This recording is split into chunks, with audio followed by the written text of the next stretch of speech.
As of now, ongoing gihapon ang ginahimo na investigation sa Panabo Police Station. Nakakandak na og post-blast investigation ang EOD na sila mga nakuha ng mga fragments sa suspected grenade, including lever. Pero ang ginahulat karon kay ang result sa lab test sa SOCO kay sila man ang nag-test sa chemical component atong gibuto. Saka pa nato ma-confirm kung grenade ba jud tong gibuto. Oo. So, and karon po ongoing pa po ang pag-extract og mga CCTV along the area sa incident. And then ang ginatan-aw karon kay motive either sa personal grudge or related sa business sa maong mga biktima. Dili politika mo. Wala na side sa politics Dili mo. siya related ba or kanang grudge related sa husband niya nga barangay kapitan. Isa na sa ginatan-aw pero sa pagkakaroon ongoing man ng investigation, ang Panabo Police Station nakikoordinate na sa Magsaysay Police Station as to the background and other information about the victim. So sa pagkakaroon na ginapaning kamutan sa Panabo Police Station na masolve ang maong case, according sa Chief of Police na si Major June Bautista na napod sila persons of interest. So wala pa suspect ma'am. Wala pa'y suspect o POI pa. Pila ka buok ma'am. Duha ay lang ginatan-aw karon na POI. She's katunay sa kayo motor. Yes, oo. Wala kasunod daw to sa Davao ma'am or wala?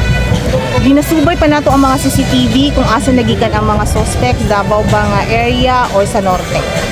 Kay ang mga biktima gikan man to sila og Montevista kay nagkuha sila og sap sa rubber in relation sa ilahang business niya. Pauli na sila padulong Davao del Sur.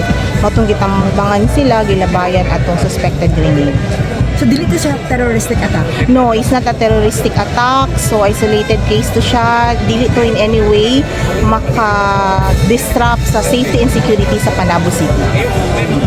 Ma'am, kato ba ang mga POIs na istorya na or wala pa ma-identify? Wala pa. Oo, So, POIs pa na ako. Unidentified? Unidentified pa sila. Natay mga witnesses na karon ma'am. Muna ano ito ginakuhaan pa nato no, based sa CCTV nga mga nakita kung kisay possible witness ang Based sa CCTV, katong mga nakamotor, ma-identify ba sila? Unsay mga color sila suot?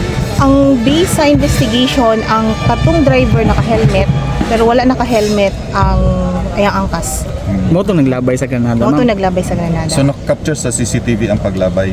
Hopefully na ay close up na na-capture ang CCTV. Kaya nag-extract pa man sila hangtod karon. Pila ka CCTVs Na mga different areas along the highway. subay good ma'am. Ginasubay pa siya karon.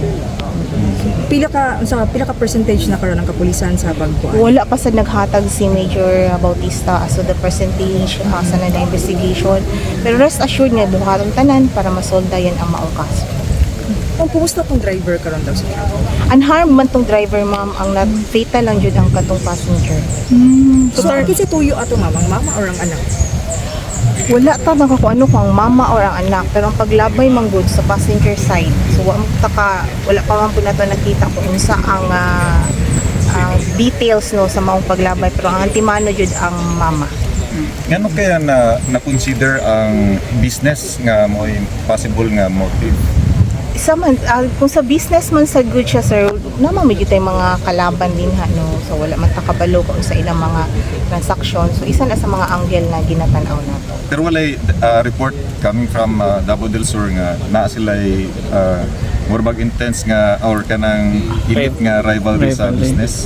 So far wala man no, ongoing pa man po ang atong coordination sa Davao del Sur sa background sa victim.